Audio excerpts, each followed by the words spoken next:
रामायण खत्म हुआ, प्रश्न वहीं गया। इन्होंने प्रश्न किया कि वायु दोष है यानी बात है। आप लोग 2 मिनट और रुक जाओ, उनका प्रश्न बड़ा मजेदार है।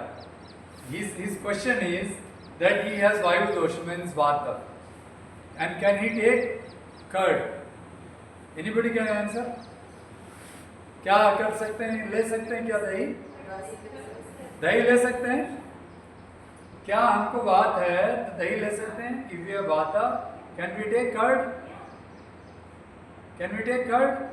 If we have vata, बात है तो दही ले सकते हैं। आप बताइए। दही ठंडी है, ठंडी भी है, गर्म भी है। भाई गर्म भी है, गर्म भी है, ठंडा भी है।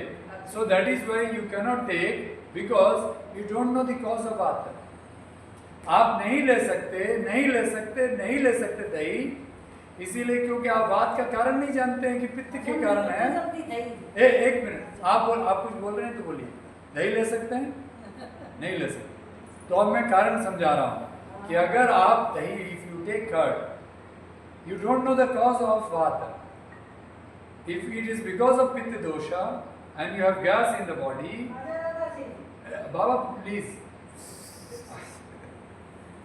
ये बोल लेने, ये पूरा कर लेने दो, फिर आप। तो अगर आप बैठ जाइए 1 मिनट। तो अगर आपका बात है, cause of vata is pitta dosha, which is generally the reason. Then if you take curd, then that curd is having fat in it, and that fat will cause वह जो हम बात बताए, आप शायद समझे नहीं थे या ध्यान नहीं दिए कि दही में दोनों है, अग्नि भी है और जल भी है। उसमें मक्खन भी है और उसमें क्या है, उसमें छाछ भी है। इसीलिए you have butter also in that, as well as you have buttermilk. So that is why it is fire as well as water, both in this. So that is why you have to take, आप वात वाले गर्म चीज, चिकनाहट वाली चीज लेंगे। घी ले सकते हैं। वात रोगी can take ghee, not curd. Okay, and of course because the vata, the ghee, it should be of the desi cow, जो डाइजेस्टिबल होता है, नॉट ऑफ कंट्री। या प्लीज बाहर का ना।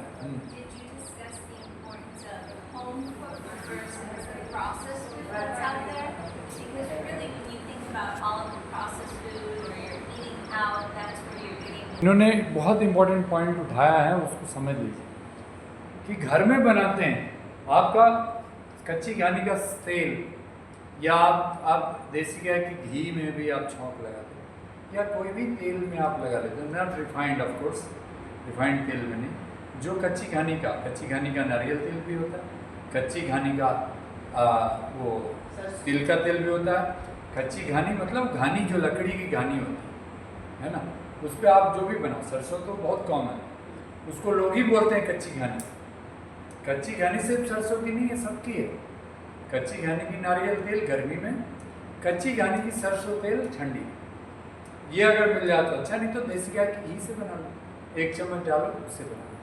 मन अच्छा है तो अच्छा है, अपने अच्छे भाव से आप अच्छा खाना बना रहे घर में।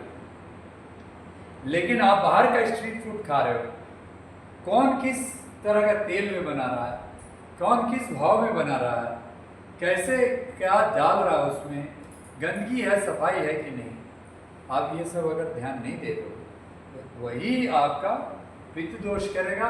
पित्त दोष का गैस होगा, गैस जाकर जमा होगा, वहाँ पर पहले वहाँ पर ट्यूमर बनेगा या सिस्ट फॉर्मेशन होगा, कैंसर होगा। Cause of blood pressure and cause of cancer is same. Cancer का कारण और बीपी का कारण एक है। बीपी में भी ब्लड वेसल्स में, रक्त की नलियों में गंदगी जमा होती है, और वो गंदगी जमा होते होते वो ट्यूमर बन जाए और या स्टोन बन जाए। अब वो स्टोन धीरे धीरे सड़ने लगे और कैंसर हो जाए। So cancer is because that the deposits which is acidic deposits, that acidic deposit gets rotten and then it becomes cancer. So that's it. Thank you so much. See you tomorrow at around 4 o'clock. Thank you.